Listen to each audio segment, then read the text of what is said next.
All right, welcome to this game of Division E East NGS Infernal Misfits versus Yavapai County Municipal Youth Chess Club and Swim Team Episode 7 Cheese Awakens. What a mouthful. So, as far as the bans go, we have Braxis Holdout and Cursed Hollow being banned by Infernal Misfits, Volskaya Foundry and Dragonshire banned by Yavapai. And then Garden of Terror was picked by Infernal Misfits with the map pick coming into the first game. So I look forward to seeing what their strategy is going to be with this map. Both teams, very, very interesting teams to see playing. Infernal Misfits coming into this game undefeated so far in the division. They are definitely the favorite for tonight, but Yavapai is known for defying the meta, playing the weirdest compositions. They are not unfamiliar with 3 tanks or 2 healers. Anything that can throw you off guard, they'll give it a try. And sometimes it works to great effects. So we'll see if Infernal Misfits, with how strong they've been so far in the season, will continue to be that strong. Or if they'll get caught with their guard down against Yavapai. It looks like I'll have to re-log into the game because my game was bugged out. Hopefully I don't make them wait too long.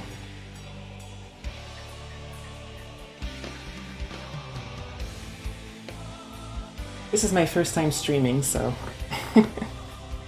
I'm doing my best.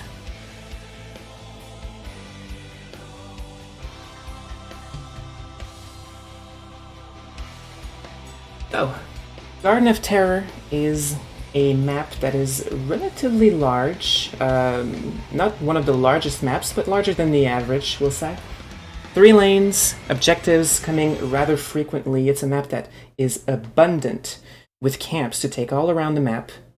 And when the objectives comes up, what you have to do is defeat minions guarding a seat, take the seat for yourself, and after you get 3, terrors made of various plants agglomerated together will rain hell on the 3 lanes for your opponent. Defeat the destroy the core, and there you go, you win. So I finally got my little oopsie doopsie figured out, and I'm in the lobby.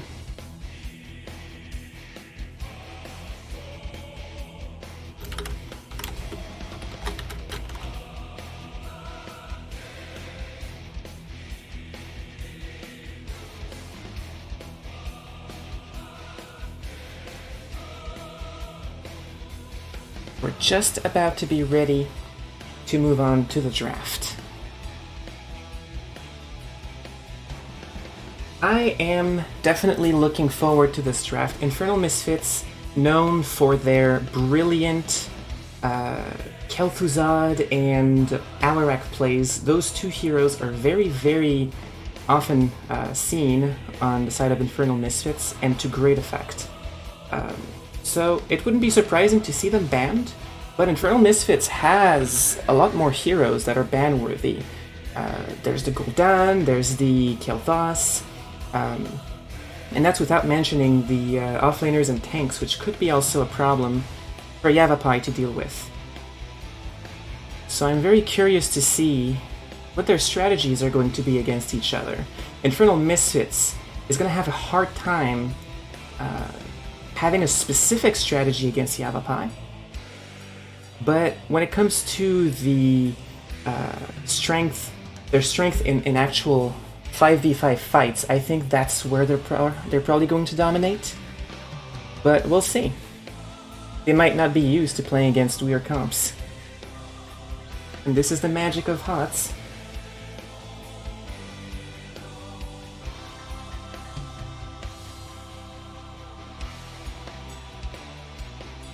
We're just waiting on both teams to be ready, which shouldn't be taking too long.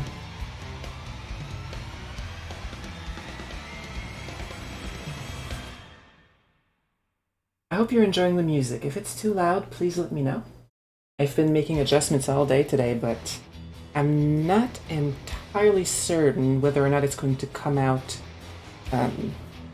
fine on the streaming end, because most of the testing I did was with video recording, and I'm not entirely sure if it's going to come out the exact same on the stream side of things.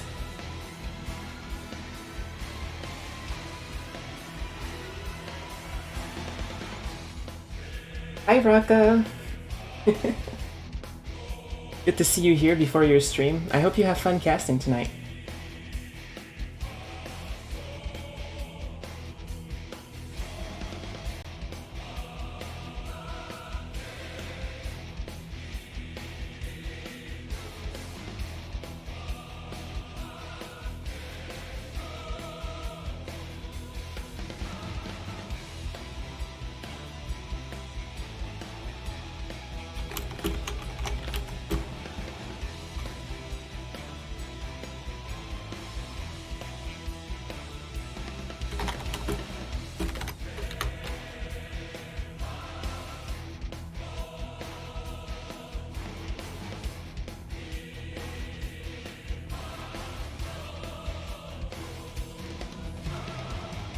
Hi K-Fox, hope you're enjoying the stream so far.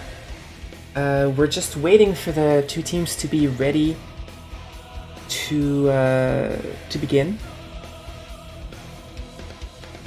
And we're going to go into the draft. Is the music too loud or is it okay? I've been trying to do adjustments today, but I'm not entirely sure whether or not it was, whether or not it's coming out all right on the stream side of things.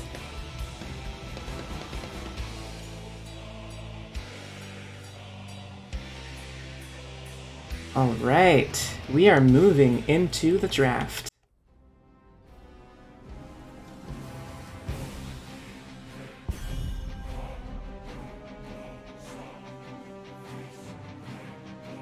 So, Infernal Misfits with the first pick and also first ban in this first game of the series.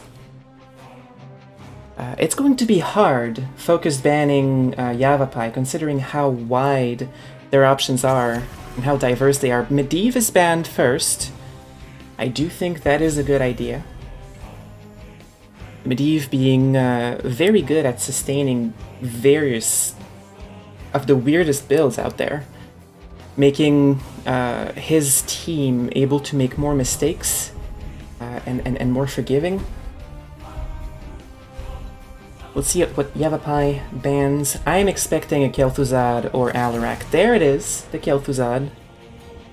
Yavapai deciding that they do not want to see that against them tonight. Oh. It looks like there was a disconnect. We're going to move back to the map screen. Hard for you to really tell about the volume, I'm guessing? By the way, the stream is running on a 30-second delay, so that it reduces the risk of anyone watching the stream while they play and using it to gain information.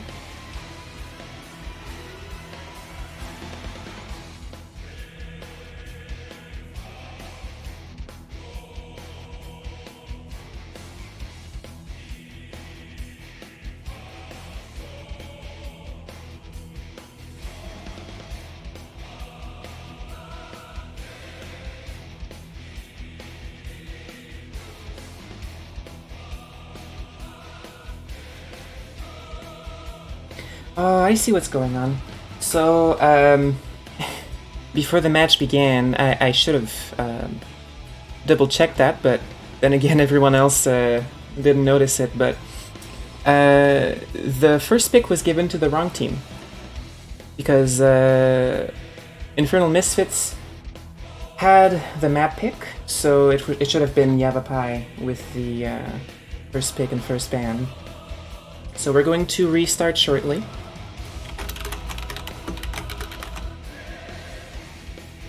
We're very, very likely to see the same things though for the first ban, and I think with gentleman rules, both teams are going to make the same choices again.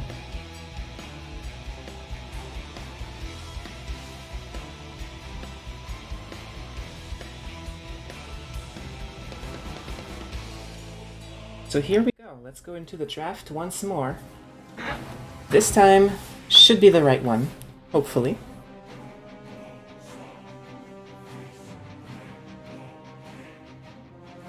But for those who are tuning in right now, this is a match of Division E of Infernal Misfits against Yavapai County Municipal Youth Chess Club and Swim Team Episode 7 Cheese Awakens. I love saying that name. So we see the same bands starting out of the two teams, which is wonderful.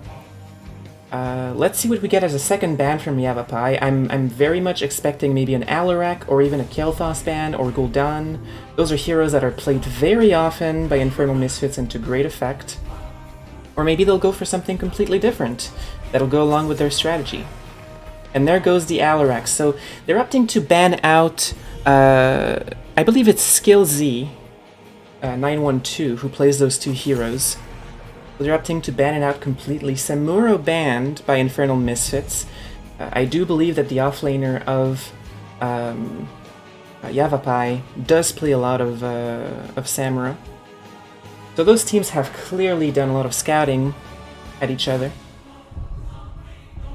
Which is what you'd expect. It's always a good practice. Joanna picked first from Yavapai. Very, very first good pick. That hero is always, well, almost always contested. Let's see what Infernal Misfits is going to do to respond to that. They still have no idea what Yavapai is going to do. Yavapai is very, very flexible in their strategies. So we see Orphea and Blaze coming from Infernal Misfits. No indication on whether that Blaze is going to be a tank or an offlaner yet. Blaze being able to do both. But it wouldn't be surprising to see a Blaze as a tank and a Leoric as the offlaner, because Orphea and Leoric together are very strong. On the side of Yavapai, we see Junkrat and Brightwing picked up. Two very, very strong heroes. Junkrat being great at delaying the objective from being picked, just poking and poking and poking, while his allies might be able to do other things at other points of the map. Brightwing being picked up is also great, because being a global, she can stay in lane very, very long and come at the last second to help during fights, which helps her team get more experience. Alexstrasza banned for Infernal Misfits. We do know that Yavapai loves to play Alexstrasza in the offlane, and they don't want to see any of it. And then Stugov is banned. Very good ban as well. Stugov is very, very, very hard to deal with. Those silences, if he goes for low blow, can completely ruin all of the strategies you can put together. So I always like to see him either picked or banned. Lieutenant Morales is a very peculiar choice for a healer, but I love to see it. I wonder what they'll pick to complement it, because most of the time when you see Lieutenant Morales, it's with a high damage auto attack hero that can get empowered by the stim, but maybe we'll be lucky enough to see a medevac drop alt this game. Chromie is also picked. Two mages on the side of Infernal Misfits. Can't wait to see it. Kel'Thas goes to the side of Yavapai, as well as Raynor. I wonder who they're going to send in the offlane. I'm guessing it's probably going to be Raynor. He can do pretty well, especially against melee offlaners. So let's see. The last pick can be still pretty flexible for Infernal Misfits. It could be a tank or an offlaner. It doesn't look like they're going to take a auto attack hero to get stemmed, so Yrel is probably going to be the offlaner in this case. I like those two drafts. Let me know in the chat which one you think is favored to win on this map. Personally, I really, really like the global that Brightwing offers on the side of Yavapai, but that Lieutenant Morales, there is no auto attack hero on the side of Infernal Misfits. So are we going to see a medevac drop? I can't wait to see it. So before we jump into the game, let's watch a quick promotional video, and we'll be right back.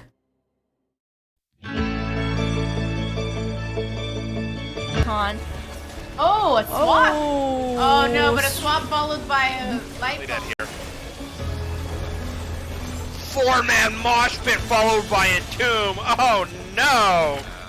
Oh, a huge light bomb coming in on the Genji, and that's a 5-man light bomb. They're gonna follow up, and they're gonna get 1, 2, 3 kills. And it's gonna be everybody dying. Oh my God! When does this happen? Everybody's dead. Welcome back. We are tuning in to our game. Raka says Morales isn't that unusual for Braxis. The closeness of the fort to the objectives makes it a lot safer for her to avoid dive punishes than on most map.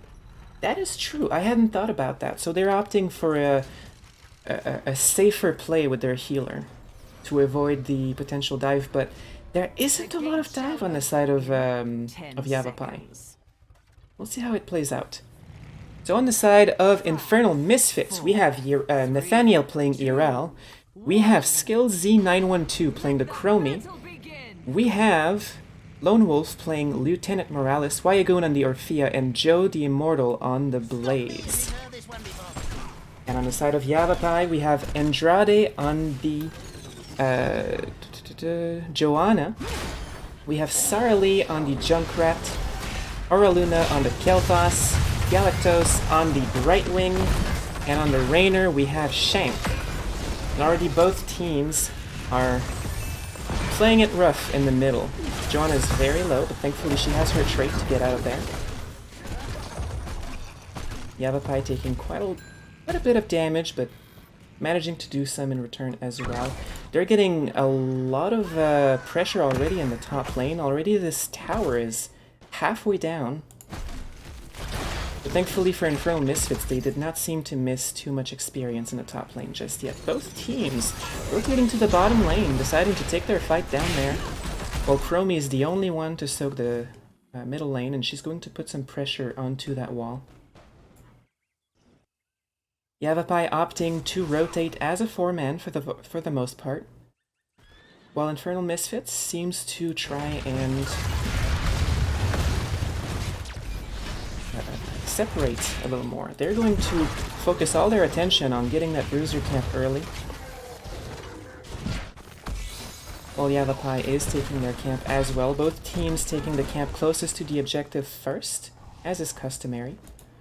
Meanwhile, a little bit of experience is being lost by Infernal Misfits in the top lane, but ERL is going to be able to clean most of that wave as it's crashing into the wall. Yavapai manages to deal with this fort very, very quickly, and now that siege camp might be able to do a lot of damage if it goes uncontested. But which of you will gather them first? And already some damage is being put onto the middle gate. Already a lot of pressure in all lanes being put on all sides.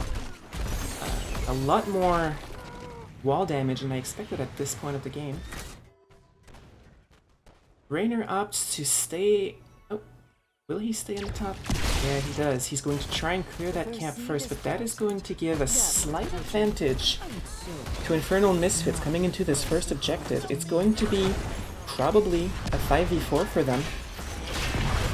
And there it is. It's a 5v4 as the fight starts. And already Junkrat is forced away by the Ural. And all of the members of Yavapai are very low on HP. Kel'Thas falls as Rainer arrives, but it is too little too late.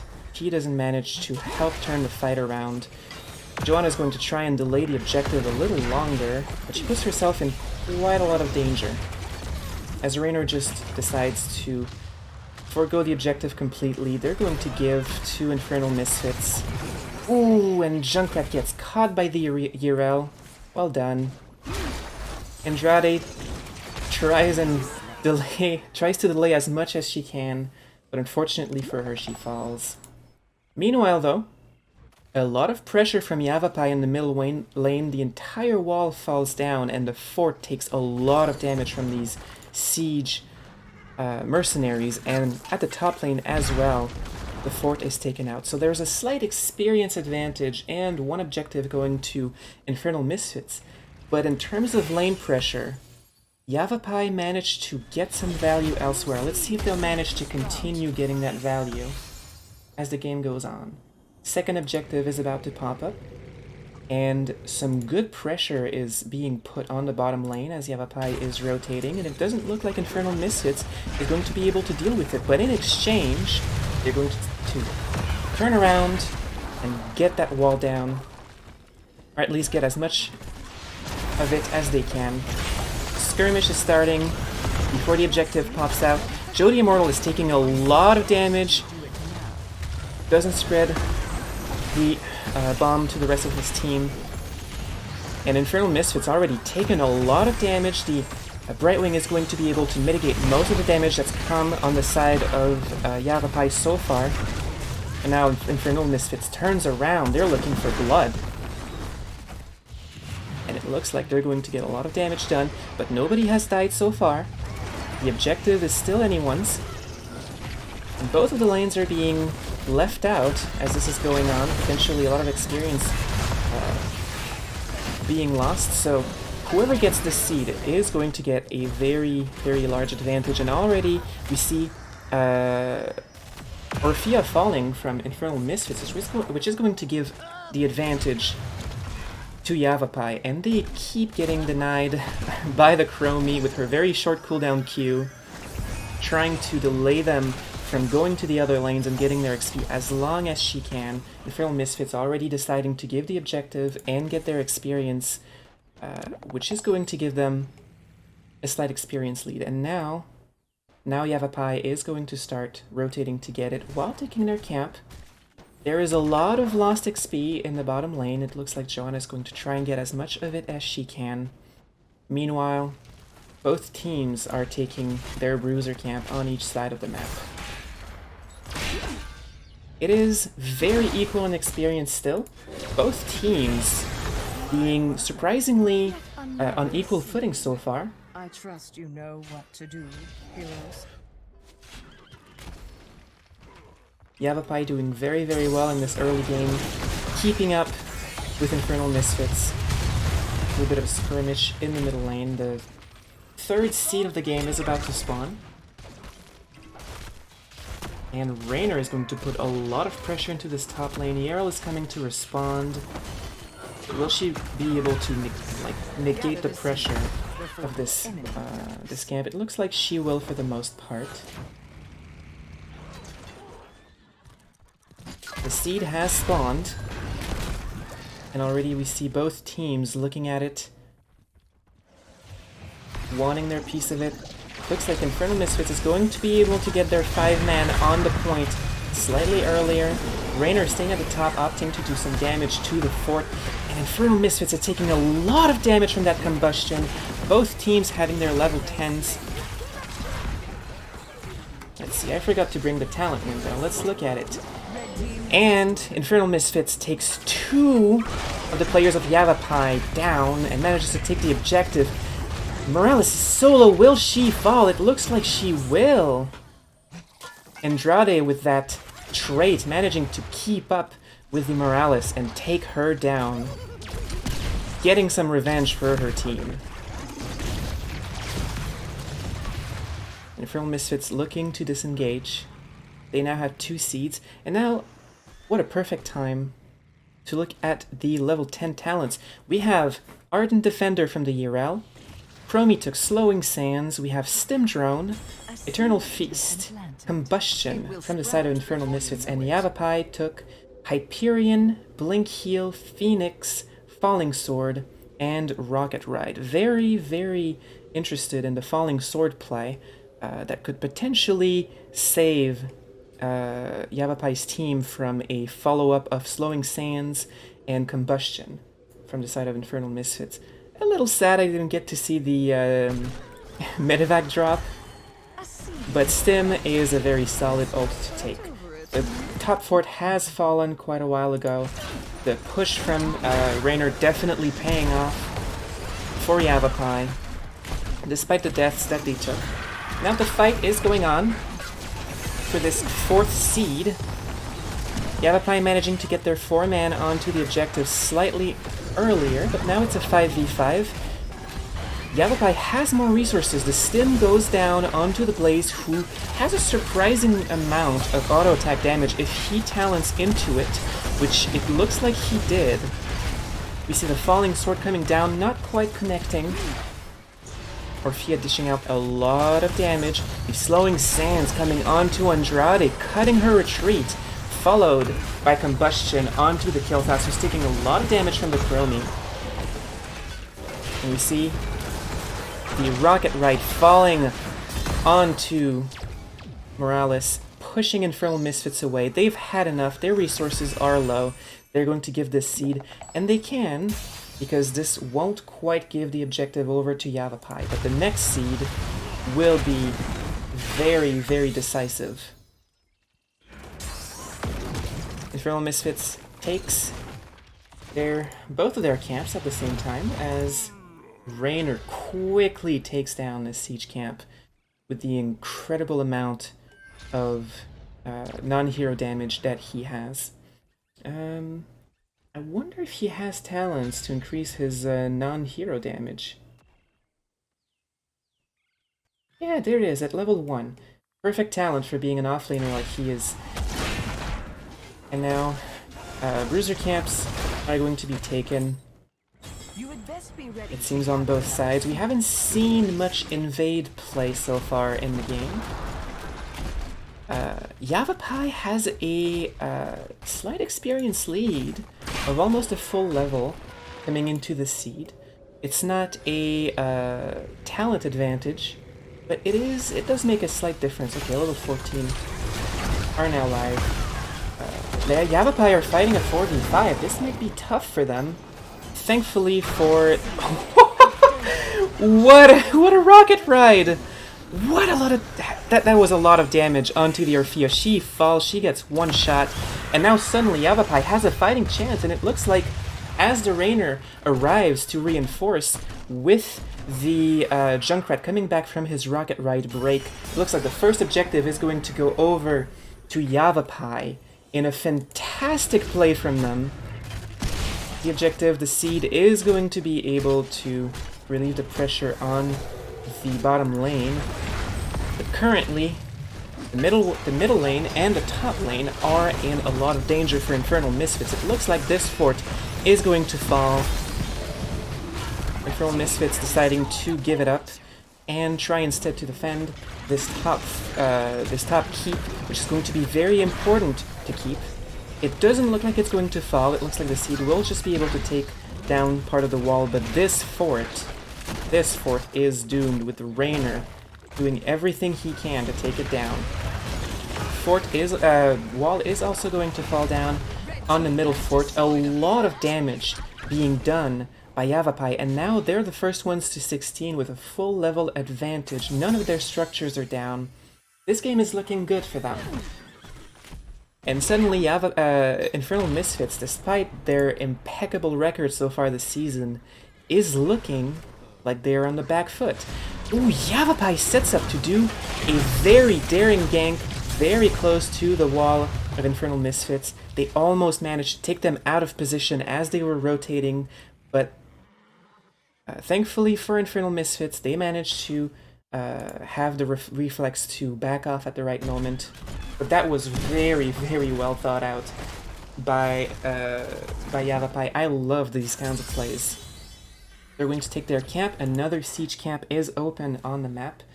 Yarel is going to stay down and relieve some of the pressure on the bottom lane, while Yavapai is opting to stay as a group for now. With the lane priority that they've managed to acquire, they're looking for blood. They wanted to take that camp, but they changed their mind, and now they're looking for kills, trying to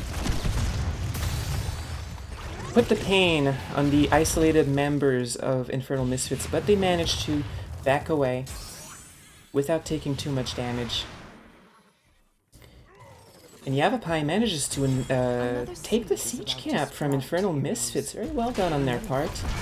Another siege camp is going to be taken here. And Yavapai is looking to paint this map as red as they can.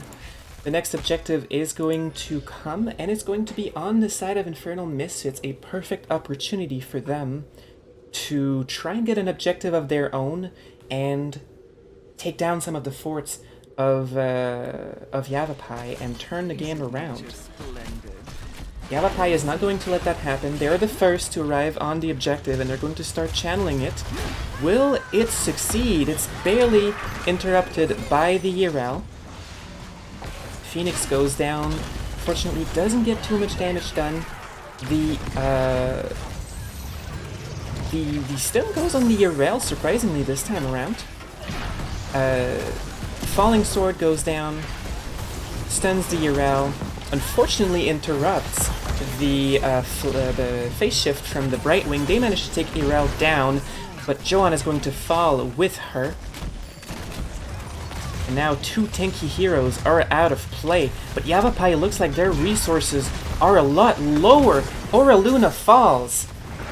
And now it's a 4v3 for Infernal Misfits. They managed to take the Rainer into the Slowing Sands, which takes him down. Rocket Ride is going to be used, falls on the Orphea, but this time she manages to survive and not get caught completely. And the camp disappears right as Orphea was trying to take it, which gotta feel really, really bad. But for Infernal Misfits, what doesn't feel bad is that three terrors are now pushing their lanes, which is what they needed at this point of the game. The objective is, the experience is now equal on both teams, and with these three lanes pushing, it looks like Infernal Misfits is looking to try and turn the game around. Let's see if they'll manage to do that. Mid fort falls, and it's very likely that the other two forts are going to fall as well. Yavapai is going to try their hardest to not let any damage reach the keep. And so far so good. No damage, well, barely any damage anyway being done on this gate. The fort falls. The bottom fort is going to fall as well. Yavapai taking a very forward position, trying to take down that terror before it even reaches the fort. But the Brightwing almost gets caught out. The Joanna manages to get away by using Falling Sword. It is no longer available, but thankfully it keeps her alive. And with that play, they manage to take the damage, keep the damage on the gate minimal. Meanwhile, Rainer is going to take down this camp as fast as he can.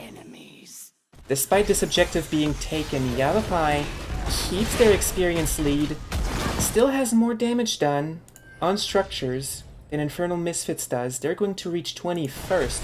Will they use that talent advantage, that massive talent advantage, to try and make something happen? We'll see. This is their time.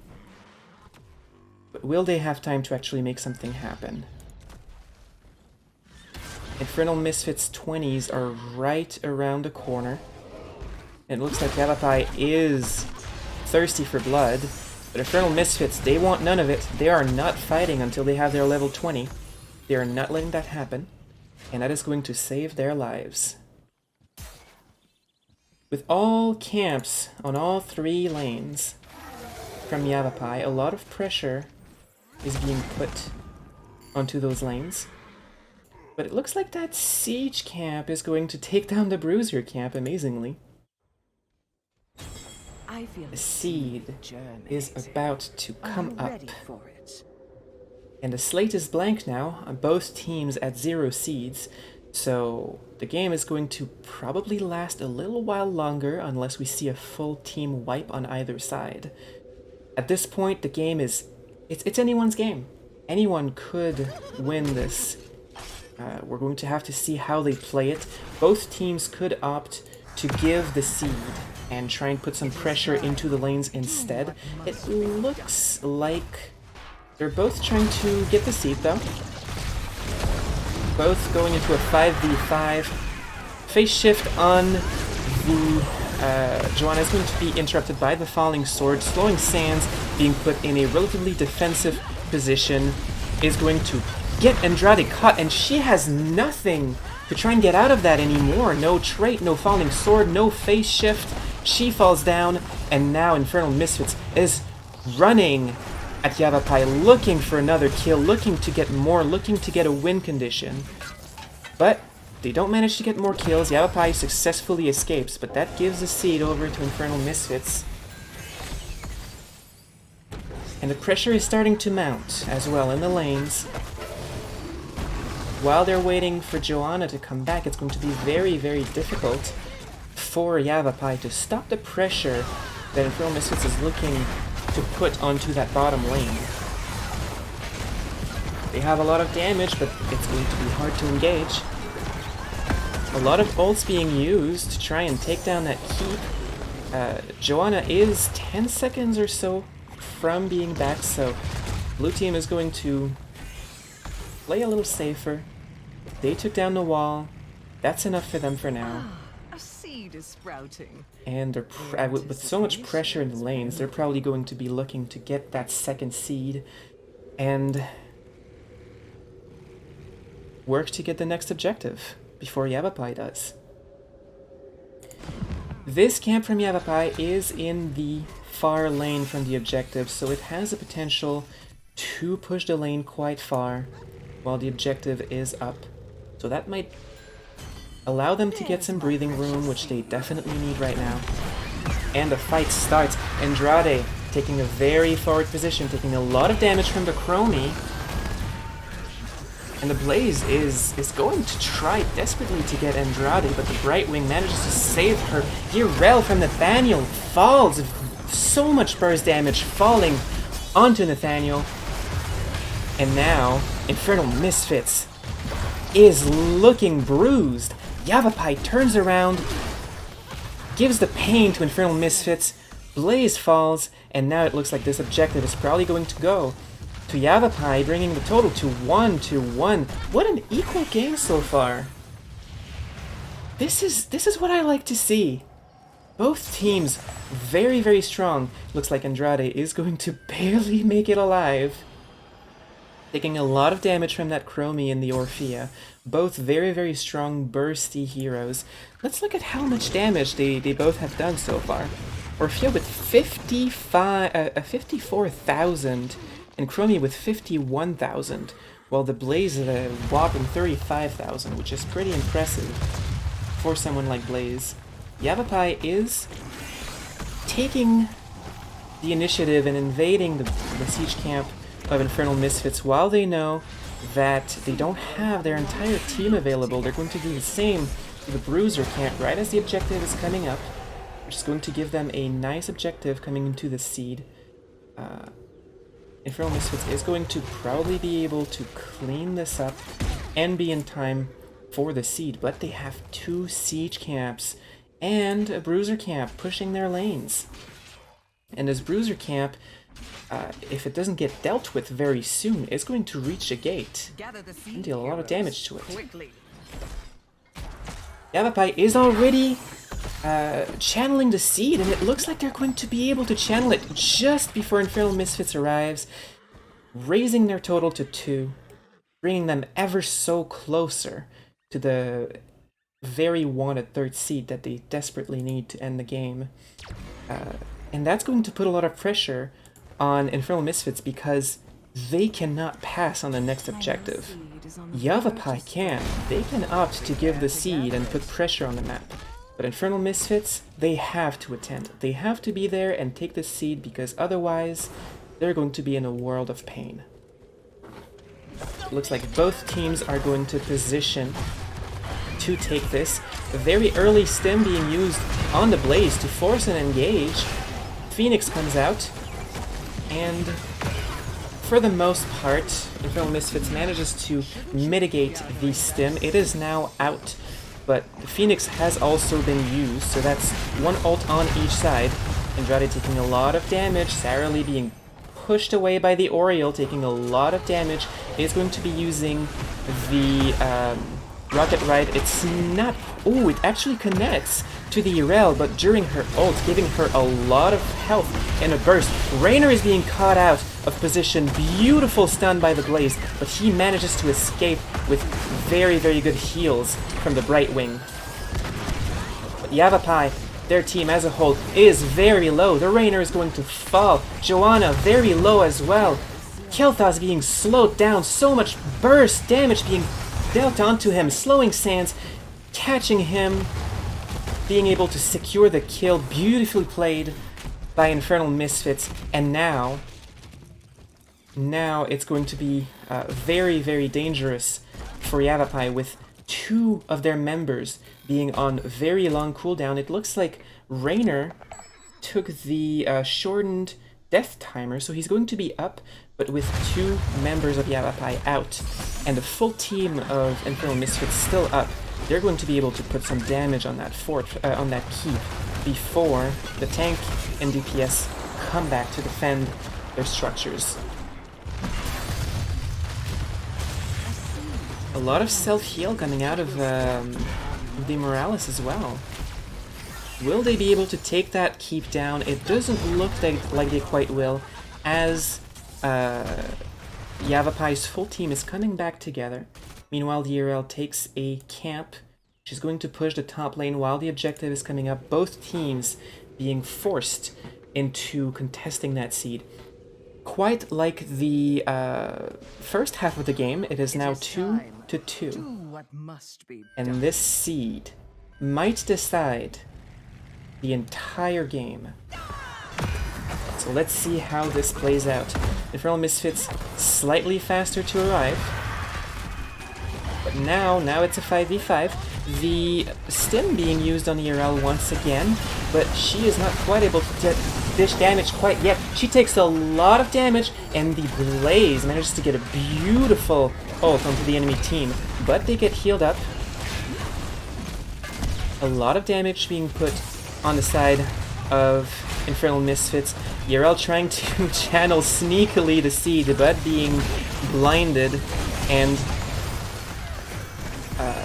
beautiful heal by the Brightwing, keeping her tank alive. The two DPS heroes in the backline managing to stay safe and dish out the damage from afar. It looks like Yavapai is going to be, for the most part, pushing away Infernal Misfits, but that Raynor is very, very low on health. Thankfully, he should have his self-heal available soon to mitigate that.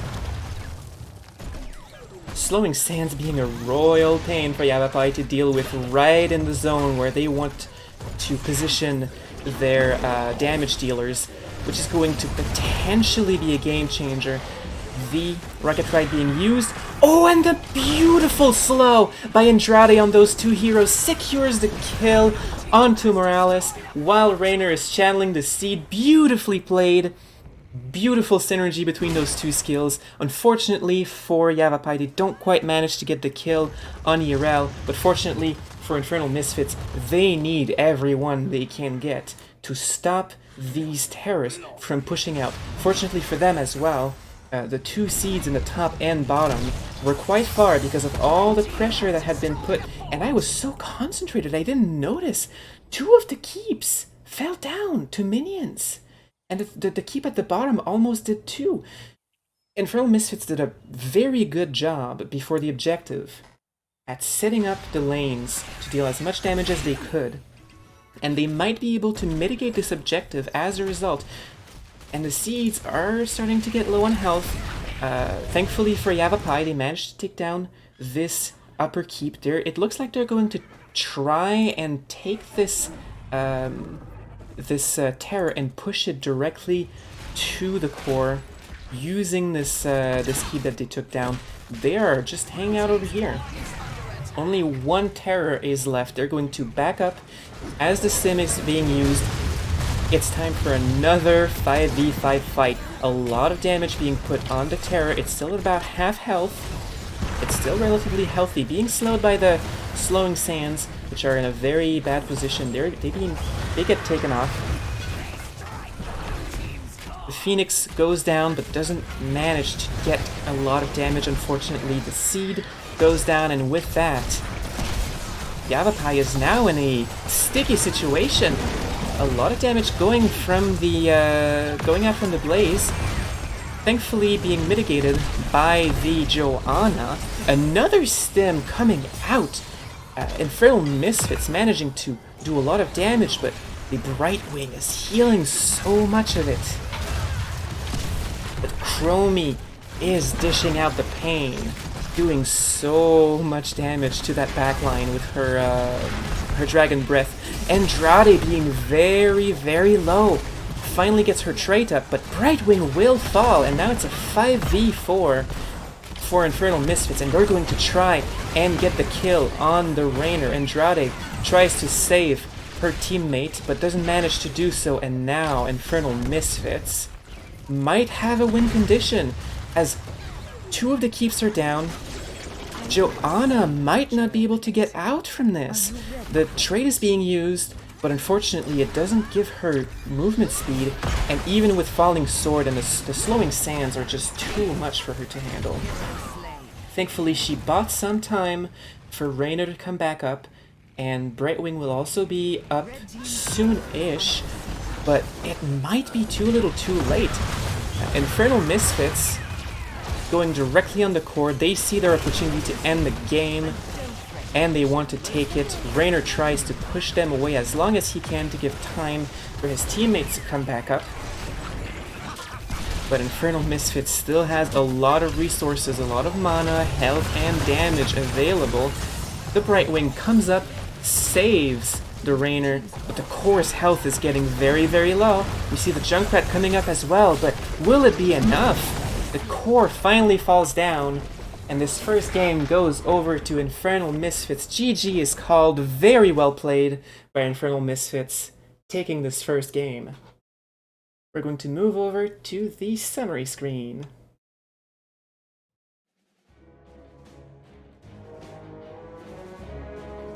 What a game from both of those teams. Both of them played exceptionally well.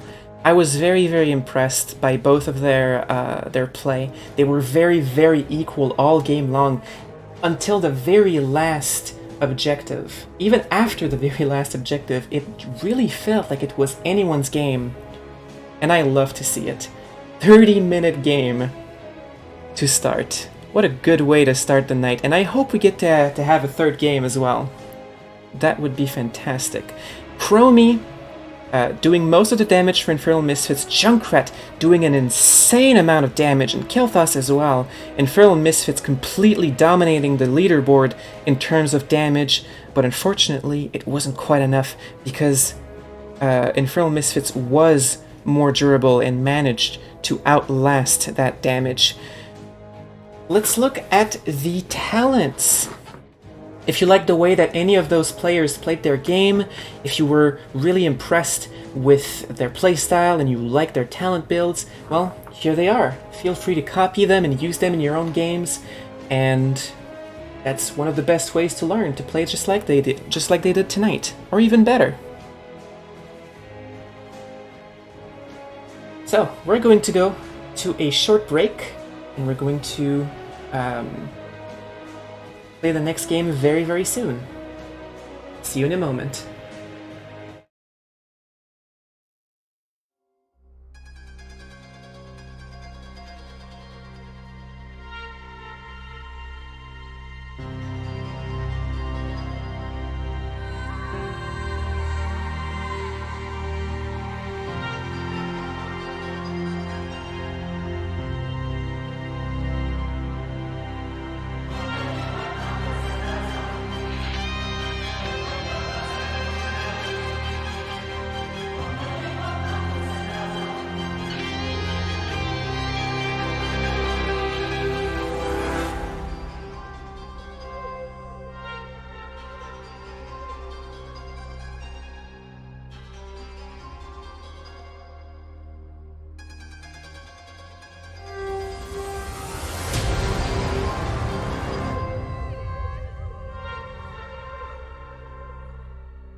Alright, we are back.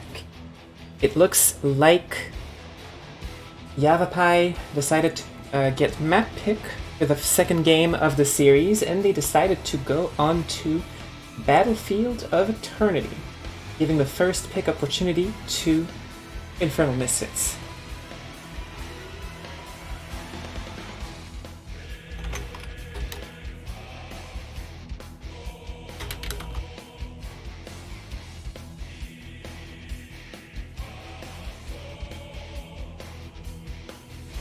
As I said before, fantastic game number 1.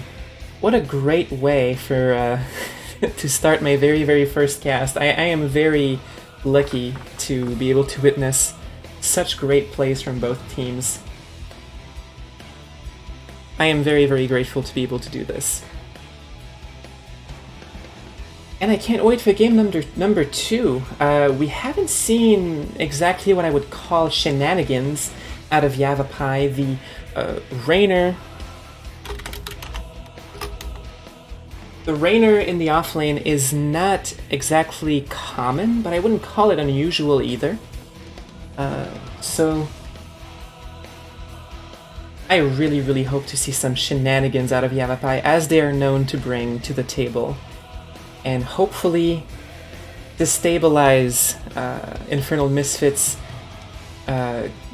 enough to bring us to game 3, or not. Infernal Misfits are very solid, and maybe their play will be able to secure them another win and remain undefeated in this division. We'll see. They are very good players, all of them.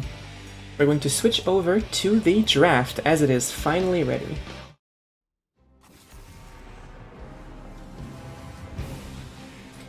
Samuro being first banned by Infernal Misfits. They know what they want, and they know what they don't want as well. It's good to see. Let's see if Yavapai opts to ban the same heroes, or if they're going to adjust their play after the first game that they lost. Also, thank you so much, Adam, for being here and for the compliments. I'm really glad you enjoy the cast. I'm definitely going to do a lot more, and sorry about the bot. I just installed it today, and I haven't had time to really set it up properly yet, so I'll have to do that after the stream. I didn't think it was that strict on the emotes spam. I wouldn't consider 3 emotes to be spam.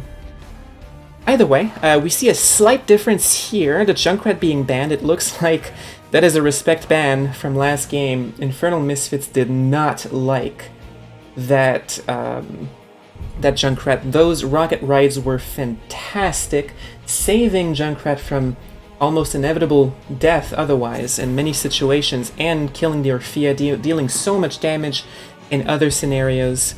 Since they don't have first pick, Yavapai this time instead opts to ban the Joanna instead of picking it, or instead of banning the Alarak, which is a very solid option. Joanna being very strong. Let's see what they opt to pick first. Kel'Thas.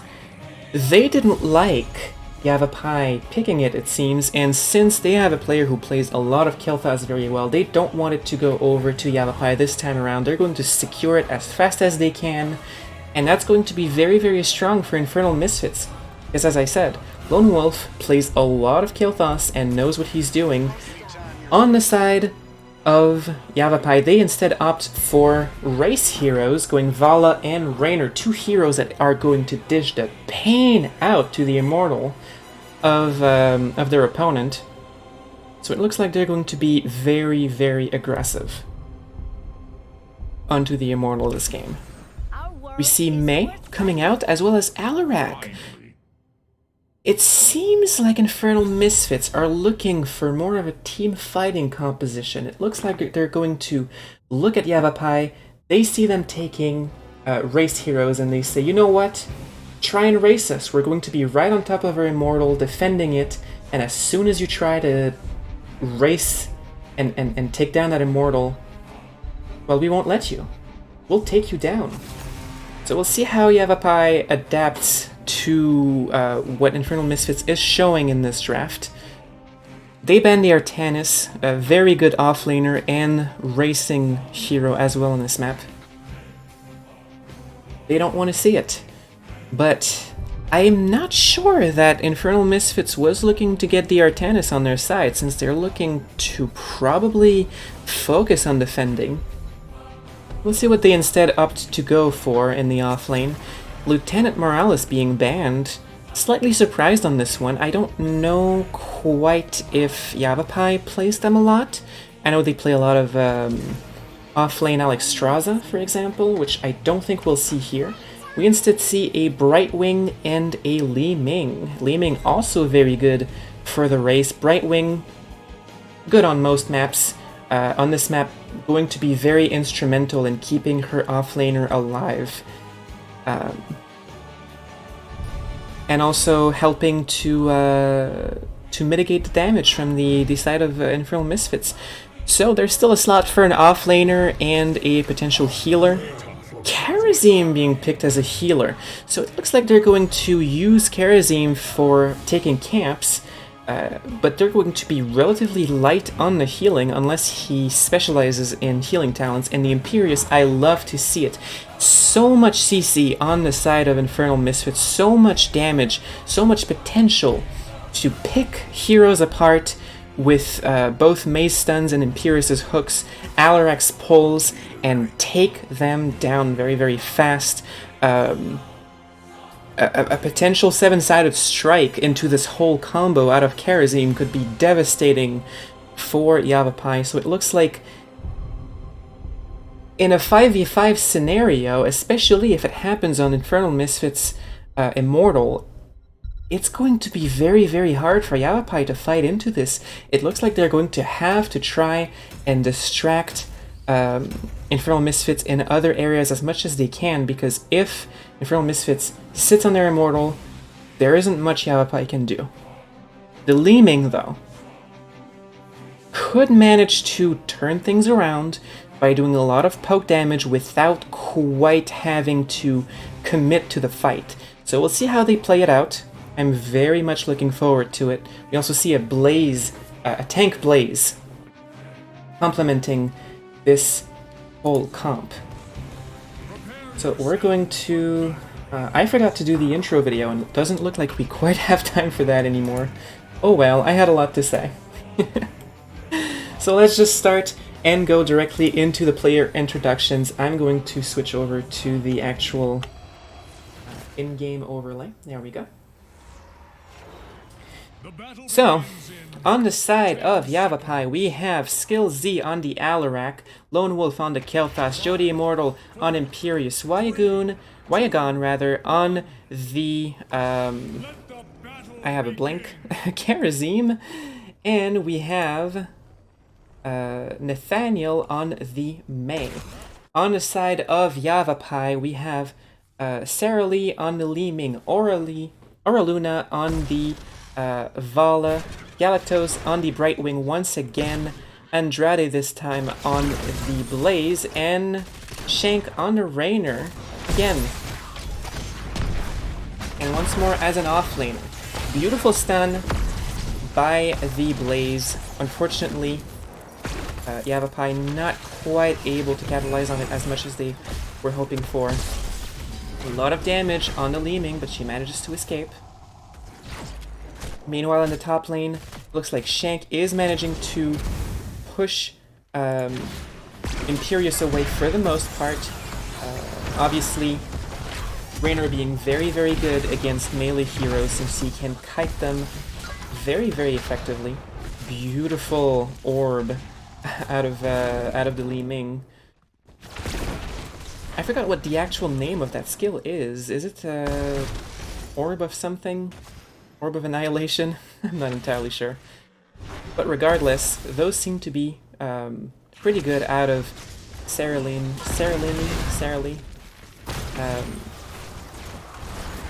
Good stun onto the Blaze. Follow-up from both Mei and Alarak, but Mei is in a lot of trouble. She's taking a lot of damage, and her trait goes down. She still takes a lot of damage, but Infernal Misfits takes revenge onto the Blaze, who doesn't manage to retreat quite in time. Meanwhile, in the top lane, Shank is doing so much damage to Joe the Immortal, forcing him to escape. And Shank is going to get the advantage in the top lane early on in the game. Camp is going to go over to Yavapai. Well done early on. They managed to take it just before Nathaniel comes back.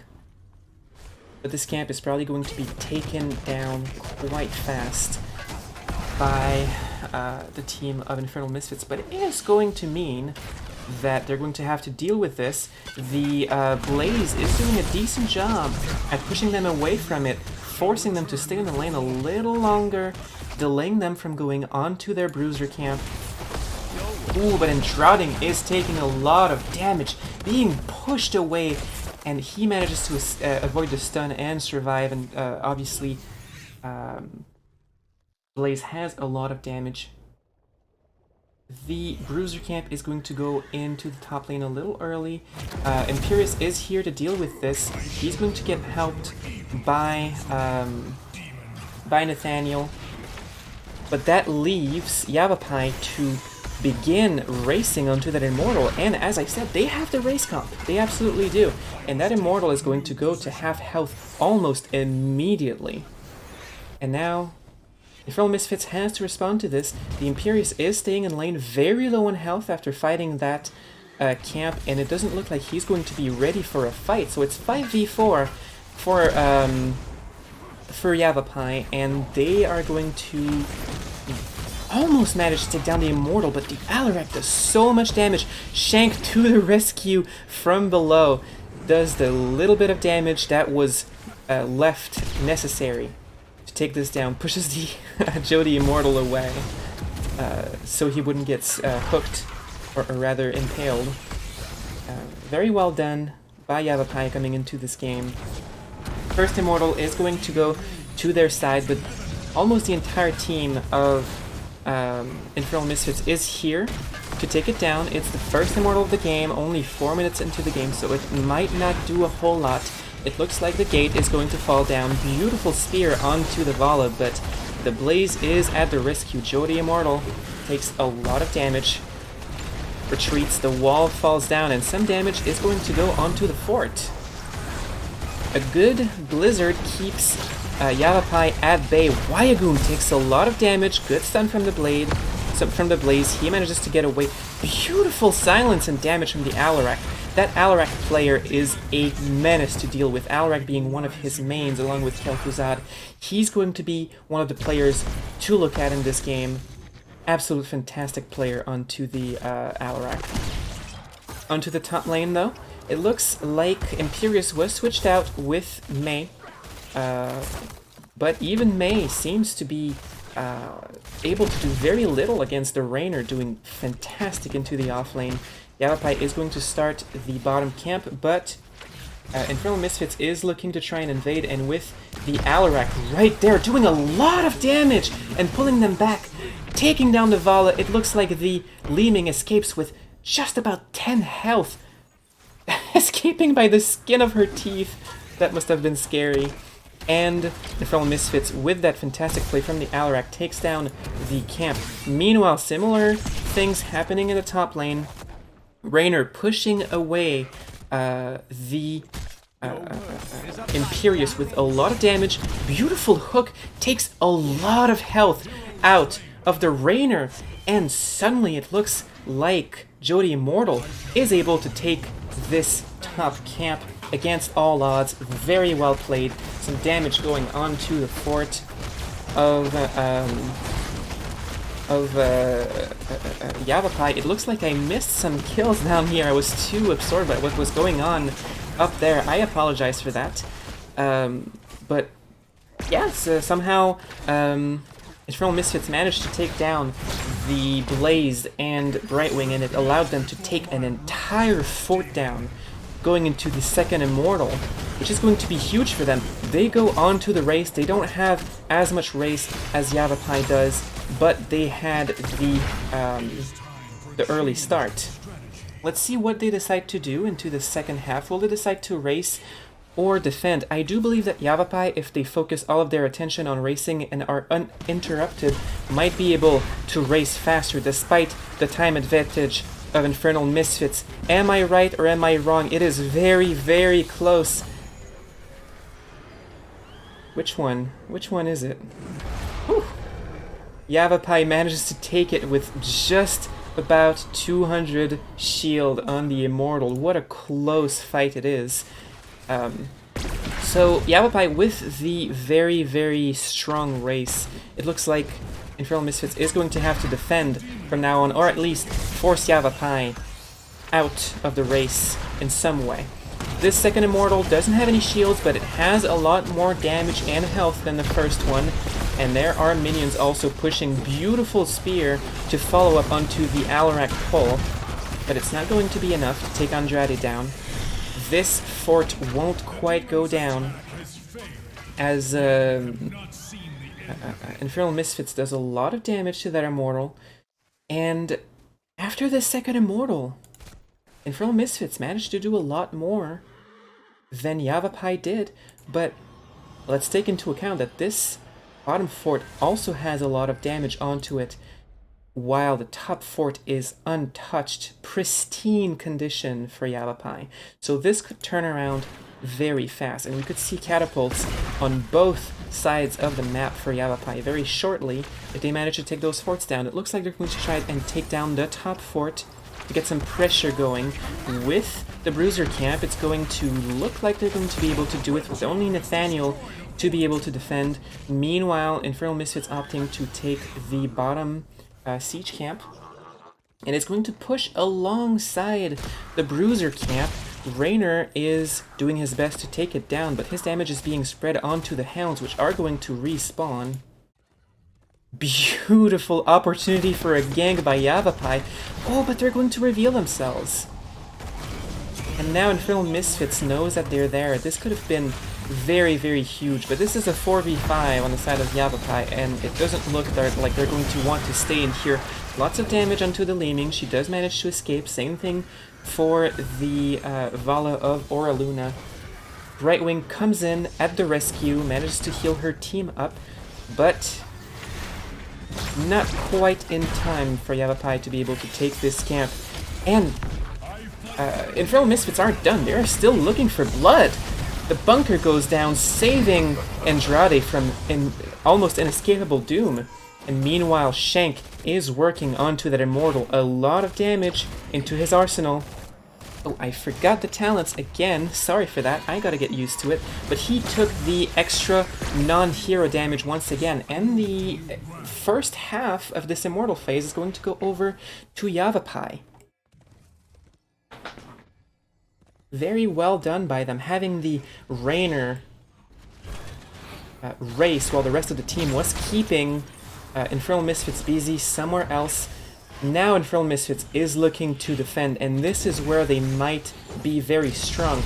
But Oraluna has a lot of poke.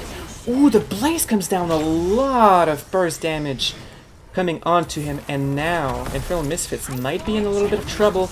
Beautiful ice wall, catching the Brightwing out of position, and she gets taken out by a lot of burst damage. It is now only 3v5 for Yavapai, and now Infernal Misfits can start working on that Immortal, but Yavapai still wants to do as much damage as they can, but Infernal Misfits are on to them, and Leeming goes down very, very fast, and the two only heroes that are left here are very squishy. One, Blaze is up, but is that going to be enough? Infernal Misfits doesn't have a whole lot of race, but they are working on it. And it looks like the third Immortal of the game is going to go over to their side. Brightwing almost gets killed once again. Oh, but the Alarak is in a lot of trouble. The Vala doing some work, but now Galactos falls. And Nathaniel has a lot of damage onto him, but the Wyagoon is going to be able to save him. Now Blaze is in a lot of trouble. What a turn of events. With two heroes down for Yavapai while the Immortal is up. This is not looking good for them. It doesn't look like Immortal Misfits is going to quite look to support their immortals, so Yavapai is going to be able to clean it up. Let's take a moment, quite late because I forgot the talent screen, but let's take a moment to look at the level 10 talents. We got Ice Wall, as you saw, Divine Palm, I don't think I saw it quite yet, but this could be very instrumental. We got Angelic Armaments, Phoenix, and Counter-Strike, which I love to see, especially with burst damage, which is on the side of Yavapai. We got Collision, we got Bunker Drop, Blink Heal, Disintegrate, Strafe, and Hyperion. Strafe and Bunker Drop having been very instrumental for Yavapai so far in this game. Bunker Drop saving the Blaze's life, and the Strafe managing to take down the Alarak in this previous fight. They do take the top camp while Infernal Misfits takes down the bottom one. They're going to take care of that camp very fast, however, and all of the pressure that was in the top lane is relieved. Blaze is doing his best to relieve that pressure onto the bottom. He's going to be relieved by Shank as he goes over to try and help his team defend this top fort, which is in a very dire situation. It's going to fall down with 5 people working on it. And with their level 16 as an advantage, Infernal Misfits is looking for blood. They might be able to do a lot more. It's going to take a little while longer before Yavapai has their level 16, and they're only 4 here defending their keep, while Raynor is desperately trying to get them that level 16 at the bottom. A lot of damage going onto the Bright Wing of Galactose, but she manages to blink away. The entire team is bruised, but as they get their level 16, and the objective is coming up, Infernal Misfits decides enough is enough, let's work on the objective, we're going to get more done that way. Gleaming tries to poke them, manages to do a lot of damage on Wygon, pushes them away from their immortal. 1/4 of the health is down. Wygon very, very low, but the Divine Palm comes down onto him, saving his life, and Raynor falls down, being focused by 3 people down there, out of position. And the rest of the team of Yavapai is going to run away for their lives. Vala being taken by the Alarak, and then the Imperious Spear. Nowhere to go, nowhere to run. She gets taken down. Nathaniel taking some damage from Gleaming, but it isn't going to be quite enough to take them down. It is now 5v3 for Infernal Misfits into the second phase of the Immortal, and if they focus all of their attention on it, 2 of the major race heroes of Yavapai are out. They're not going to be able to contest it.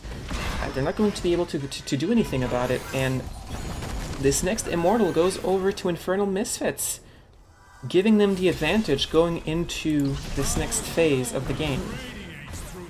Thankfully for Yavapai, all of their heroes are going to be up to defend this. They have Galactose with the Bright Wing, taking down some pressure on the top lane, but Shank is staying there. They're not making full advantage of the potential global.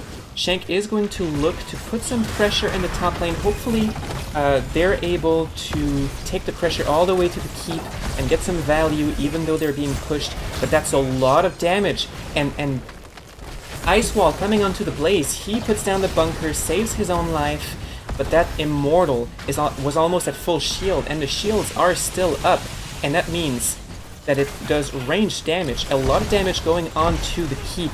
Nathaniel! Not Nathaniel, but Andrade taking a lot of damage, and the keep goes down. Well played by Infernal Misfits. They might be looking at a win condition now, and the Raynor is back. There is some pressure onto the top lane, but it's not going to be quite enough to actually threaten the keep. But it looks like Yavapai is going to be able to push away Infernal Misfits, taking down their health, taking down their resources, the availability of the Altar of Storms right here, allowing them to be a lot more persistent than Infernal Misfits could ever be on this side of the map. They're going to take their Bruiser camp, while Infernal Misfits is going to look to take both of the siege camps, relieving some of the pressure as well from the top lane. With that Imperious, Yavapai going to look to invade this top camp, but the entire team of Infernal Misfits is right around the corner, and the Rainer is not here to help. This is a 5v4, and things are not looking too good. They are caught between a rock and a hard place. Huge huge living bombs all over the team of Yavapai, and Blaze goes down. Galacto's beautiful heals, managing to barely save the lives of Oraluna and herself. A pause is being called.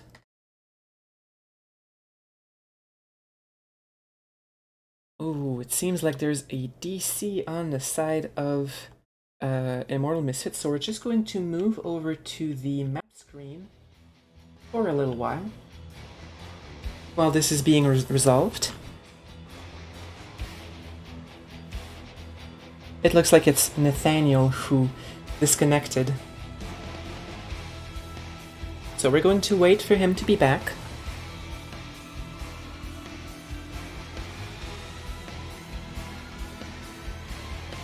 So far, once again, both teams playing very, very well. The match is being very, very close. A lot closer than I gave Yavapai credit for. I thought that Immortal Misfits would be heavily favored given their track record in the season so far, being undefeated, but Yavapai are giving them a hard fight and a good show. So those games are very, very good to see. Infernal Misfits has the slight advantage going into the late game. They're going to reach level 20 first, most likely. They're almost at it, while Yavapai doesn't quite have level 19 yet, and Infernal Misfits is most likely going to make some good use of that level 20 advantage.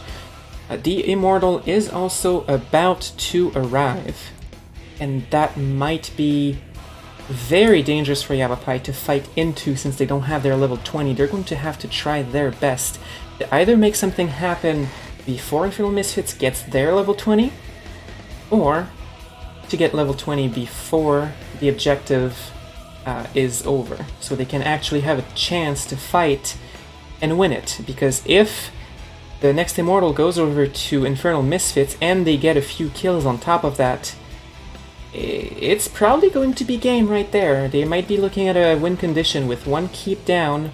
The other one is not going to survive an Immortal assault for very long, especially if some of Yavapai's members are down. But it's still anybody's game.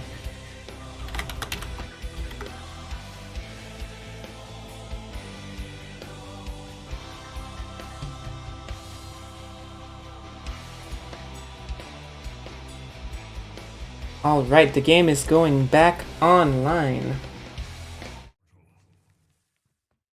Let's resume our casting. So Nathaniel managed to log back into the game after the disconnect. Some pressure is being put on both lanes by Yavapai. But Infernal Misfits is looking to take this camp right before the objectives comes up, which is going to be hard for Yavapai to deal with. Finally, the level 20s are online. Fist of Legends being taken by the Karazim. We also see Deadly Charge, Rebirth, Heavenly Host, and the big one. Yavapai looks like they're still going to try and race as much as they can. They do a lot of damage to their Immortal, but without their Blaze around, they have no way to peel for all of that CC and damage incoming onto them. The Vala trying to escape. The Rainer already fell down. Vala in a lot of trouble, and so is the Brightwing. Brightwing barely escapes the pull from the Alarak, but the beautiful ult manages to take her down. Vala also goes down. This is not looking good for Yavapai.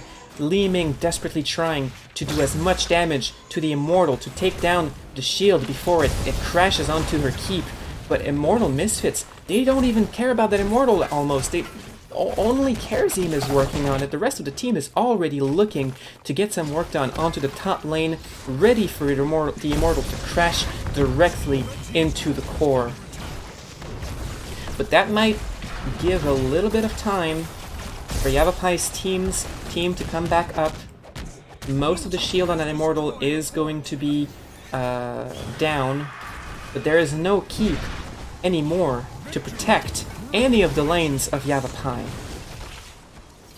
Their entire team is going to be up before the Immortal crashes onto their core, but are they going to be able to survive until then? Both Andrade and the Rainer are in dire condition. Rainer very much in a dangerous position, gets slid on by Nathaniel, taken down, but on the other side, Karazim is taken down, Jody Immortal very low on HP, Nathaniel as well. Oh, huge damage onto Yavapai, but they managed to mostly brush it off. Beautiful work by the Brightwing. Very, very good healer play in this and in both of these games. But the core is so low on health, and the full health Immortal is beating onto it, and it's too little too late for Yavapai. The core goes down 2-0 by Infernal Misfits. They take this series. Beautifully done by Infernal Misfits. Very, very well played, showing us why they are undefeated and staying undefeated in this series. But Yavapai, they didn't go down without a fight.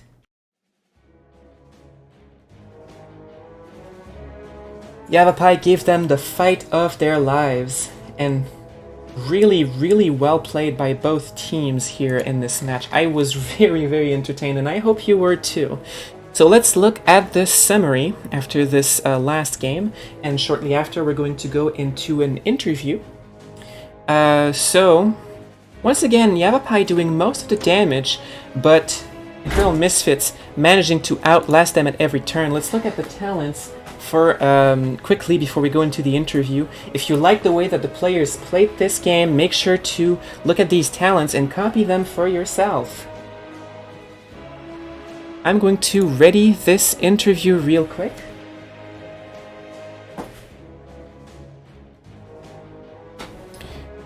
Alright, I'm going to go into a lobby. And hopefully the team of Infernal Misfits will like to join me. Hello, hello! So how do you guys feel?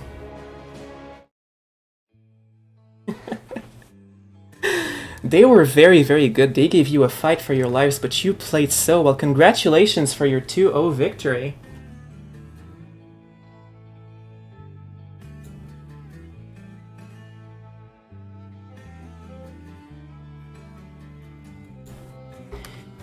Yeah.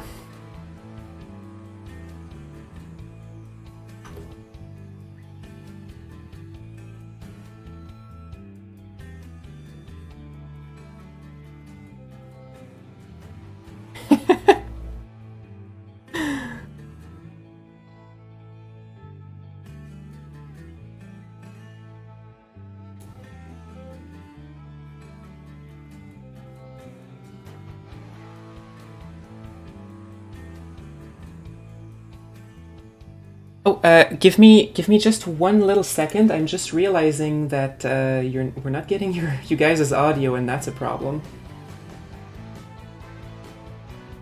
Let me change that real quick. It's my very first cast, so this is why things aren't all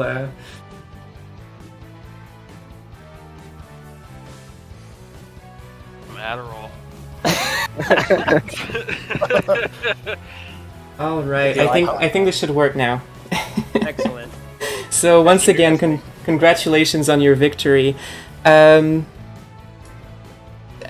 wanted to say, especially Skill Z, your Alarak play in that second game was phenomenal. I always look forward to seeing you play those Alaraks or Kel'Thuzad. They're always a lot of fun to see. I'm guessing you must feel so happy when you see that they're not banned out, considering how often they are, right? Yeah, I mean, it's one of those things where, like, I just play them if they're open. But if they're banned, of course, I'll go to something else. But it's one of those things, like, if it's open, I'm just going to take it. Yeah, we were, like, discussing when he picked Alarak. We were, like, trying to discuss what we were going to do, and he's just like, I'm not going to let this stand, locks it in. Well, yeah, they were complaining about the Samuro ban and all this other crap. I'm like, yeah, it happens to me too, so it's only fair, I guess. I mean, not even just that game. We've prepared for that because the last 2 or 3 games, both They did that, Alrock and the Kelta side has always been banned. So we always assume that it's just going to safely happen again. So Skills is prepared to. I mean, when my team, Shogal and the Chocolate Factory, fought yours last week, we were very, very terrified of those two. And with reason. The Karazim in the second game really surprised me, but it really turned out to be great. The healing out of... Great Karazim. Yeah, Wygon is a really good Karazim. I saw that. Congratulations on that. I saw you picked Insight for your level 1. That's not something that we see very often. Iron Fist is just a mistake. Iron Fist is a mistake. Yeah. Like, Do you usually like to go Insight, or does it depend on the situation? Always Insight. He's set in his ways. Yeah, no, it works. Holy cow. Yeah. You know, I just might take some inspiration from that build in the future.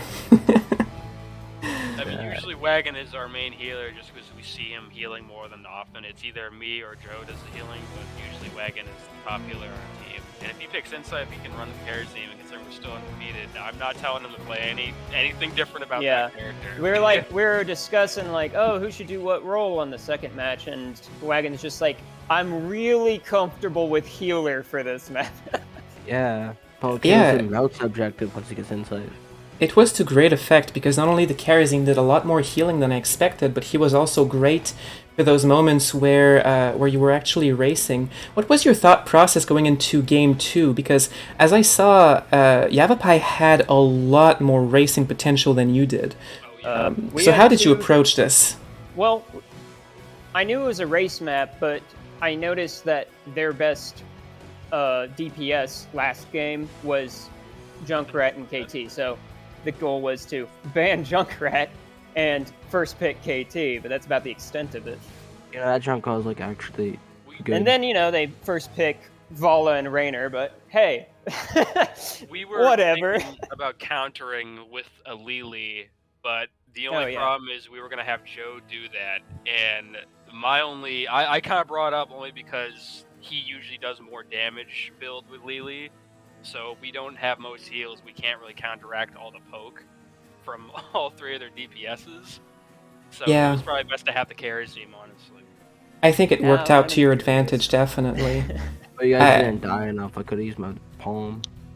I really, really liked you guys' drafting. Banning the Junkrat, as you said, because it was so much trouble into Game 1, and taking the Kel'Thas, knowing that Lone Wolf is very, very good on the Kel'Thas. And then just taking a lot of CC to complement that. That was wonderful. He's alright. For Joe. I mean, I just follow up the damage, but, having Joe go Imperious, and then, it was honestly Joe's idea to, half defend, half damage. And considering him and Skills can play off each other from the spear and the pole, that was pretty much shutting them down, honestly. So I got to give it to Joe for good play on the Immortal to counter out the race. Oh yeah, splitting up the team. Yeah, that was really, really well done. I remember there was a moment during a fight over the Immortal where you managed to isolate the Raynor completely and cut off his retreat. I mean, you did a lot of picking, but I remember that moment in particular as you just splitting them up and then chasing them down as they ran away. Yeah. Was fun. So yeah, that was wonderful. Was fun. in the first game, that one must have given you the chills. It must have been like. Oh yeah. It was very difficult. I was completely stressed out. Yeah. That's probably been our hardest. Game. That was definitely the hardest game we played. I was in the zone. Yeah. I was like, I wasn't joking or anything. I was like. Yeah. To be honest, 16, I was just like. Terrified. I was starting to get a little pissed with myself though, because I wasn't hitting all my W's, and I was just like, dog, if I don't start hitting W's, I'm about to be useless. Yeah, Wolf had to pull Nate back, and it's like, you're going too far, you're going too deep, you're right. Honestly, that's what changed it. because Yeah, the that's how we first got back. 2 fights when he jumped in, and that was our original plan. I told Nate to jump in to kind of like, push around them in the back so they can't focus just one of us down. But then they just ended up focusing him down, which was the problem. Yeah, the Johanna is very hard to go around too. Yeah, and the other big problem is that Nate likes to jump in as often as he does, so we had to rein him in. Not because he's doing bad, that was initially my call in the beginning, but once I told him to back off, because our whole plan is because they have no dive potential other than the Johanna. So if we just have skills and wagon, just wear them down from afar, considering we have the Chromie, we have the spell power, and considering they have to fight over objective, like we can constantly land shots all day. So if we isolate the Johanna because she has to deal with our backline, we can just kill her, and that was pretty much the end of it. Once we started doing that, that actually worked out really well. Yeah, it really did. Lone Wolf for coming up with a good winning plan, because we had to switch in the middle. It was a very stressful match. Yrel wasn't a great pick onto that. I should have went something else, but it was a comfort pick for me. Hey, I mean, you made it work. Even if Made they have it work, a counter, but holy cow. made it work, Nate. You really did, and you just gotta change up the plan a little bit. Yeah. It was a little rough in the beginning, but you did a great job adjusting. Once you had your level 10, I don't know what Yrel's ult is called. Maybe you can help me with that. I don't remember. It's a heal We ult. just We call know it that. absorption. The absorption. You played that very, very well. I remember once baiting the Junkrat rocket ride and at the very last second using that ult to heal massively. Well, I mean, they're just a big battery for me for that ult. So I'm waiting for some kind of burst to hit me so I can get my health back. I forget that he has that ult sometimes. I'm like, Yrel, you're Like, gonna get back, die. get back. I'm like, Yeah. I'm waiting to get hit. I need to get hit with something. Yeah. So I understand. I understand you now, so I understand. It's mostly the bomb spread too. We had to watch out for that. Yeah, Skills is starting to get mad. He's like, stop spreading the bomb. Like, if y'all don't stop spreading this crap, it's like ARAM over here. Who keeps spreading it? I could mitigate the damage, but it was honestly, if we just reined Nate in, that's what really changed everything up. Now that we were all together, I could heal everybody together. We didn't really have to do much chasing, so yeah. We kind of let them come to us at that point. Yep. Crazy. We started to play a team game. Well, when they had 3 damage like that, it changes it up. I mean, somebody like their team for sure. who tries so much different stuff and so many different looks. They had 3 damage. The other thing that was messing us, the other thing that was messing us up at the beginning of the matches was Lieutenant Morales and Yrel kept pushing stuff out of Chromie and Blaze's terrain. Yeah, there and wasn't enough so we had to there. we got you got to focus on keeping them in, you know. So you had to readjust in the middle of the game on multiple fronts then. Yeah. Yes. Yeah. Yeah, well, we're a new team. I mean, we've all joined up just for this season, and none of us had played an NGS except for me before, and I wasn't even in a full season. So, yeah, I mean, most of the teams on the Division E are new teams as well. I mean, my team is also, but for a new team, you've been doing very, very well. You play like a team that's been playing together for at least a year. Well, thank you. Well, if I had to throw anything out there, I'd have to give it to these 4 just because of the timing. Like, I make calls, but a call is only good if we have the precise timing and the execution that can pull it off. And holy crap, you guys pull it off really damn quick. Like, the coordination's on point. Like, I don't play with any other teams that are really that quick to adjust to something or to, take that camp or whatever it is. But ultimately, I think that's what's winning the games for us. Coordination can really make or break a team. I mean, even a bad call, when executed by the entire team, can turn into a successful successful outcome, rather. Correct. Oh, yeah. I was really worried for the first game because of that. Because we were losing the team fights. I was like, oh boy, what do we do? Was it the first game or the second game where you're like, just attack the core, dive for it, and like for like it was one of those rare times where I'm like, yeah, you're right. We've had moments. Yeah. I don't like that. It wasn't even so much as me jumping into that role of just saying that. I was like, dude, this is a hard game. I don't want to risk us not getting the score right now. We give them time to come back. We're gonna. The pressure was super high. Yeah. Yeah, that was the one time I also agreed with the call myself, because playing Chromie, I can do a lot of siege damage, right? And because of the quest, I got another Echo for more damage. Yeah, I fully attacked the core, even though the Rainer was like all up. Last thing that I want to mention. Die for it. Last thing that I want to mention before going into you guys' shoutouts is Jody Immortal. I really liked your Blaze, but I think the highlight of the night was really your Imperius. You were having some issues against the Rainer early on, but once you started to join those team fights, you got a spear after spear after spear. It was very impressive to see. Yeah, that bad. Right on. That was great. I've been wanting to play him for so long. I was like telling these guys, I'm like, there's only like 3 opportunities I could play a bruiser. I literally said it to him right after we played the first game. I was like, I know you want to play bruiser because we've seen it. We've seen Zahaka, we've seen the Gazzo and the Imperius. The only problem with it is, considering we've had, you know, a straight win streak so far, we're kind of just keeping to what works. They keep putting me on tank and healer. I'm like, I never get to bruiser. But that's the thing, we already have 2 front I know. we always trying have to the win, nade. Joe. Yeah. It was just fun. But hey, like, we finally we rocket. We finally gave it to him, and boy, did he clutch it. So Yeah. I really hope to see more of it in the future, if I'm being honest. I don't. Yeah. I don't. Wow. I don't.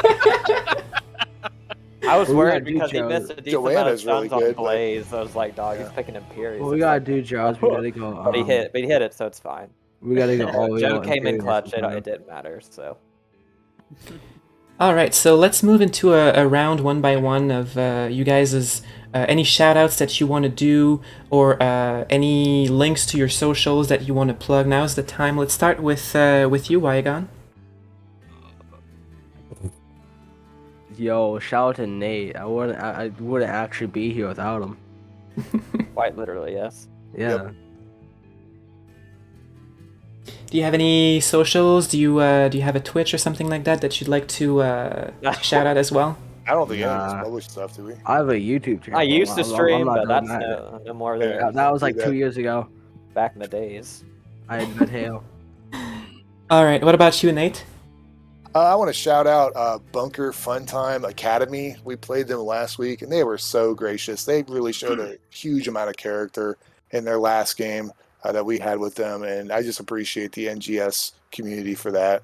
So we had a disconnect, and they gave us a lot of time. It was really nice. That's really wonderful. I really like the community that we have in NGS, and I can't speak for the other divisions, but Division E is just, it's like a big family. It really is. I've Yeah, it played does kinda competitive feel in like other MOBAs too. People are so much more toxic, and then I get here, it's like, why is everyone so nice? I don't understand what this Exactly. is. We But still want it's- to win. Oh, of course, but like everyone's nice about it, and I'm just like, it's so it's crazy as it sounds. That's just new for me, but I really like it. So It's Positive. amazing. That's why we love HOTS. It breeds positivity. yeah. Joe, any shout-outs you want to make? I don't have any socials to follow on yet, but shout Follow out. him on Facebook. I mean, yeah, I was gonna shout out Bunker as well. That was good. And God, I don't remember what this team's name is, but I recognize something. Aura as a user, but I'm happy they were kind of understanding with the short DC we had tonight. The full team name is Yavapai County Municipal Youth Chess Club and Swim Team Episode 7 Cheese Awakens. I'm not gonna remember that. Yeah, That's I'm the not- team name? That's the team name. If this I'm was just- real life, how I'll the take hell an they put it on essay. board? I'm just gonna call them the Cheese Chess Club. That works. I call them Yavapai. Yeah, I'm a Episode cheese is really easy as well. Yeah, Yeah. episode Yeah. cheese. That's what Shorten they it are. down. Like, and you know, we Short ban them, or essay. we ban like certain characters, and they would just like type in the draft like, "Oh, we can't Have none buzz," here. you know? I was like, yeah, neither can I. Get Like, with it. My it's fine. God. We're not the only Yeah, ones. that they were play. fun. They were fun to play. They were fun for sure. Definitely a challenge. Lone Wolf, any shout-outs you want to make? Definitely, I always say it, shout out to this team just because we actually do efficiently play as a legitimate team. Like, nobody feels like, you know, they're not helping out or feeling like, you know, we all pretty much just play off each other. So just having that cooperation is definitely key, and that's why we're doing so well. I think we always play together just to practice. But the other big shout out, we've already said it. Nate brought it up, the Bunker Time Fun, their team. I can't remember the full team. Just Bunker team. Bunker team. I want to thoroughly put that because we got into that and also talk about the toxicity. I've never seen a team be that respectful to their opponents for giving us, a pretty much a 12-minute window. Not only that, but giving us their time slot, so we still had our time slot to wait on our guy. The other big deal is that they were on the back foot. Like, we had a tremendous lead on them. We had like two levels. We had a talent tier. We had the objective, and all their towers were down. And they still were gracious enough to wait for our guy to come back. And we were even talking. I think if it was us, we wouldn't let that fly. We would just take advantage on the AI and try to get a pushback. Yeah, well, 10 minutes, there you go. Here we go. No hard feelings, but they were so good about it. And It was we were dang. thinking about it, that's not even that wouldn't even be toxic behavior because technically that's on them. We planned this game, it's scheduled. Like, if you guys don't have your connections worked out, that's not our problem. Yeah, I mean, when our 10 minutes were up, we were like, well, guess we're gonna have to work with an AI, but they're just like, we'll use our time. Yeah, so much props to them to have that much. I speak for everybody here because we talked about they have our total respect. Every team that we fought in so far, we give our respects to them. They play well, but them especially, just because of what they did. Like, talk about such honor, And also, it also speaks that they didn't want to just get a cheap win. If they're fighting us and we were just 4, I don't think they would feel as good about it winning and having a great comeback. So definitely shouting them out. That's wonderful. Hopefully the two of you get to fight again in the playoffs. Yeah. I would love to. That'd be fun. And last but not least, Skillzy, any shout-outs you want to make? Yeah. For the team, for putting up with me. Alright, yeah, that's about it. Yeah. Yeah, that day ends now. Get the hell out of here, Skills. Yeah, right. Wolf doesn't know I'll kiss him so fast and make that man cringe. Freaking, I'll come right back at you. Please. Put you right over table. Oh. But I'll take an on one then. Don't let the Kerosene look. He ain't healing nothing. Facts. Honestly, that Kara AI, I couldn't tell the difference between him and Wagon for a solid minute. Oh, the dirty talk now. Forget about the insight. Yeah, if someone's gonna break the positivity, just leave it to me. Skills is the toxicity of the team. You gotta have one of them. I thought you guys were all about team play and synergy. Oh, his main character is Alarak. Yeah, Alarak is just like he is so the sassy, personality, and he's so rude, and I try to embody that, and I think it's great. He was so excited the other day when he got the Alarak announcer to badmouth him. Dude, oh god, it's so good. Put Skills back on Smite. Put him on Dota. Actually, honestly, I can't play Dota. I can't play Dota. That's so toxic, and there's too many things going on in my brain. He says it's toxic. Jesus. Alright, I'm going to wrap this up. I am starving and I haven't had dinner yet, so... I haven't either, I feel that. I hear that. I'm just kicking you guys off the door. Thanks for doing the stream. Thank you. Thank you so much for giving me an interview with the entire team. That's more than I was hoping for. And again, congratulations for yet another victory, going undefeated in Divi. Can't wait to see more of your games. Oh, thanks. Have a good night. Have a good day, night, and take care of yourselves. You too. Have a good night.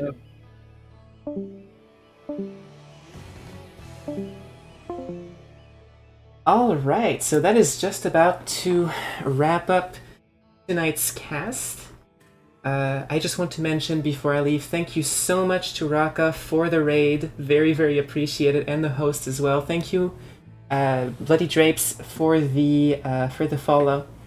I hope you all enjoyed the cast. I hope you all had a lot of fun. I sure had a blast. This was the first time that I did this, but I definitely want to do it again in the future, and sooner rather than later. So I suppose I'll see you around very soon. But until then, I hope you have a very good end of your evening, and take care of yourselves. Oh, and before I forget, 2 little shout-outs that I want to make. First of all, shout-out to NGS itself.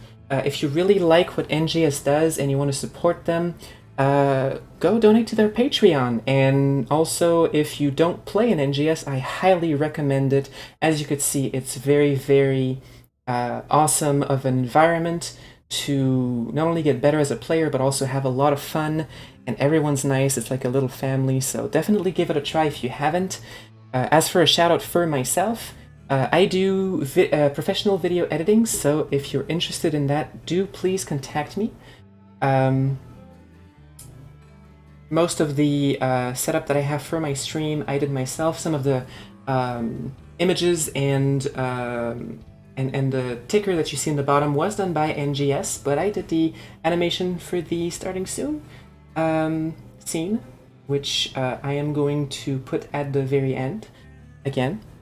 So if you're interested, definitely contact me. And other than that, that is going to do it for tonight. Thanks again for watching, and I'll see you soon.